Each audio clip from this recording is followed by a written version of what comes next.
NMR problem solve करत असताना जे आपल्याला जे दुसरी बेसिक इन्फॉर्मेशन जी महत्त्वाचा जो बेसिक कन्सेप्ट जे आहे की ज्याच्या सहाय्याने आपण ते प्रॉब्लेम सॉल्व करू शकतो तो म्हणजे स्पिन कपलिंग कॉन्स्टंट.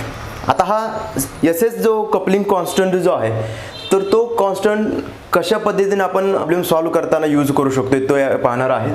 तर हे जे पहिले एक्झाम्पल आपण बघतोय तर CH3 CH2 CH3 कपलिंग कॉन्स्टंटमध्ये SS कपलिंग कॉन्स्टंटमध्ये आपल्याला जे इन्फॉर्मेशन जी मिळते आहे ती इन्फॉर्मेशन त्या नॉन इक्विव्हॅलंट ॲडजसेंट जेवढे प्रोटॉन्स आहेत त्या प्रोटॉनच्या संदर्भात आपल्याला माहिती मिळते. दॅट इज स्पिन कपलिंग कॉन्स्टंटच्या सहाय्याने. द फर्स्ट एक्झाम्पल आहे ते this example there are 2 types of proton presents. Okay, the CH3 CH2 CH3 that is CH3 adjacent with CH2, this CH3 adjacent with CH2, therefore it gives 2 NMR signals. That means there are 2 absorption possibles and you can differentiate as A signals, this one as A signals and this CH2 having B signals, means it gives 2 NMR signals. आता हे जे 2 NMR signal जे आहेत तर त्या 2 NMR signals मध्ये coupling constant जो आहे तो कसा ऑब्झर्व होते बघ.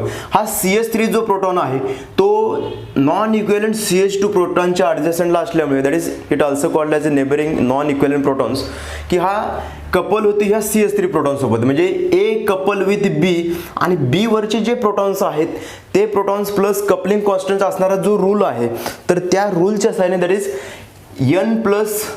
N+1 rules. आता N+1 rule, that is N means the number of non-adjacent proton atoms and +1, that means this A non-equivalent with this B and this B proton contain 2 non-equivalent hydrogen atoms.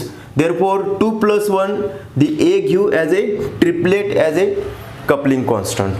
Then this A also non-equivalent adjacent with this B proton, it also give as a triplet as a spin constant, and B they are non-equivalent. These are the 3 proton atoms, so these 3 proton atoms, therefore 3 plus this 3 total 6 plus 1, that is septate, it also called as multiplet. That means the spin coupling constant for first example the A give triplet, B give multiplet. Then second example, that is CH3O CH3 dimethyl ether.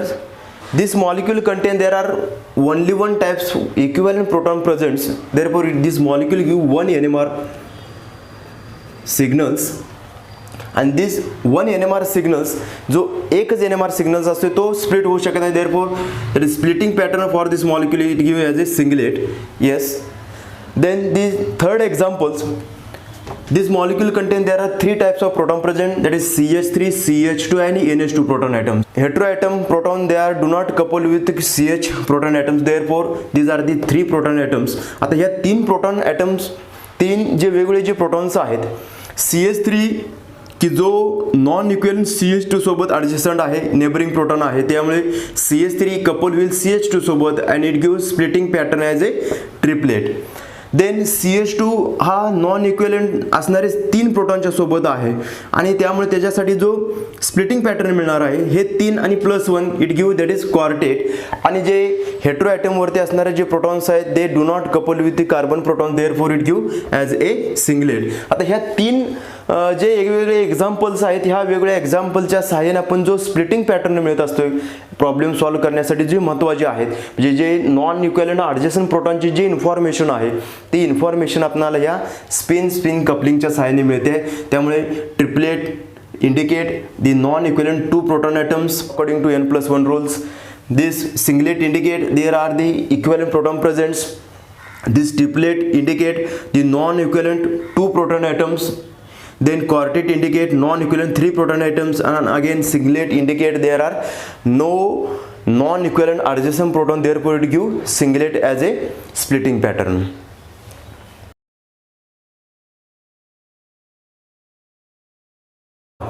आता जसं आपण 2 basic information की ज्या NMR spectra problem solve करण्यासाठी ज्या महत्त्वाचे आहेत तसं आपल्याला थर्ड जो बेसिक इन्फॉर्मेशन आहे ती नंबर ऑफ अनसॅच्युरेशन, किंवा त्याला आपण असंही म्हणू शकतो IHD, that is index of hydrogen deficiency किंवा डबल बॉन्ड इक्विव्हलन्स प्रेझेंट, म्हणजे त्या दिलेल्या मॉलिक्युलर फॉर्म्युलामध्ये जे स्ट्रक्चर जे आहे त्या स्ट्रक्चर्समध्ये डबल बॉन्ड्स किती आहेत किंवा त्याला आपण काय म्हणतो नंबर ऑफ अनसॅच्युरेशन्स किती आहेत. तर हे कॅल्क्युलेट करण्यासाठी किंवा हे जे इन्फॉर्मेशन आहे त्या ह्या इन्फॉर्मेशनच्या साहाय्याने आपण जे करेक्ट स्ट्रक्चर जे फायनल स्ट्रक्चर तयार होणार आहे त्या फायनल स्ट्रक्चरपर्यंत इझिली जाऊ शकतो. त्यामुळे ही जी तिसरी जी इन्फॉर्मेशन आहे ती इन्फॉर्मेशन पुन्हा ही महत्त्वाची इन्फॉर्मेशन ठरते की जे प्रॉब्लेम आयडेंटिफिकेशनसाठी.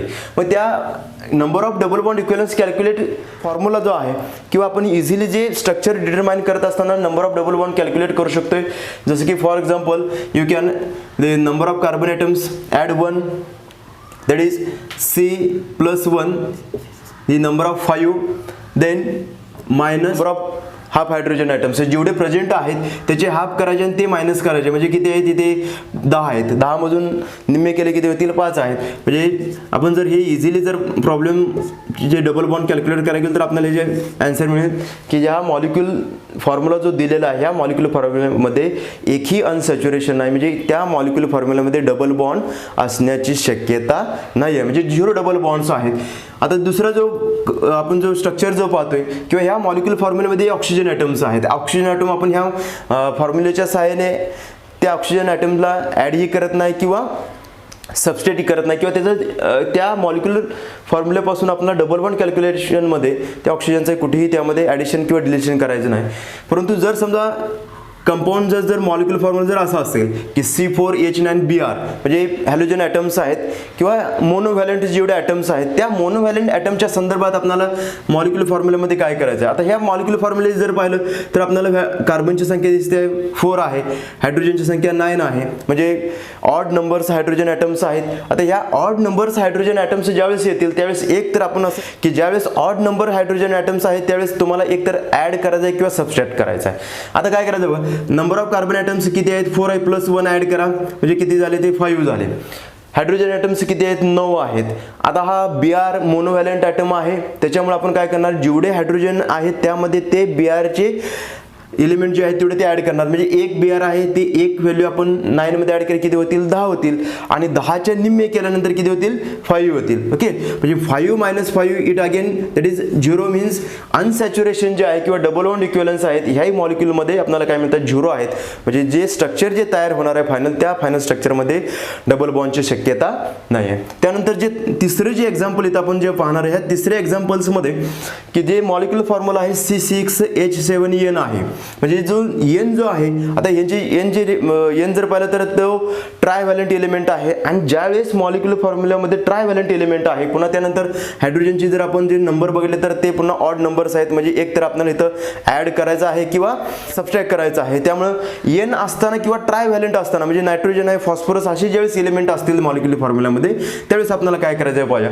ज्यावेळेस ट्रायव्हॅलंट असेल त्यावेळेस जेवढे ट्रायव्हॅलंट एलिमेंट आहेत त्या ट्रायव्हॅलंट एलिमेंट जेवढे हायड्रोजन ॲटम्स आहेत त्या हायड्रोजन ॲटम्स मधून आपल्याला काय करायचे आहेत मायनस करायचे आहेत. म्हणजे ह्या हायड्रोजनची संख्या किती आहे 7 आहे, नायट्रोजन ज्यावेळेस 1 आहे म्हणजे तर 7 मधून 1 मायनस करायचं 6 होतील आणि कार्बनमध्ये पण जो आपला रोल आहे त्यानुसार कार्बनमध्ये नंबर ऑफ ॲटम्स 6 आहेत प्लस 1 केल्यानंतर किती होतील 7 होतील, हायड्रोजन्समध्ये 1 मायनस केल्यानंतर 6 होतील आणि त्या 6 जे असणारे निम्मे केले आपण आणि ते निम्मे जे केलेले ते मायनस करायचे आहेत त्या कार्बनच्या संख्येमध्ये किती मिळाले आपल्याला तर इट गिव्ह दॅट इज 4. म्हणजे जे अनसॅच्युरेशन ह्या मॉलिक्युल्समध्ये 4 आहे.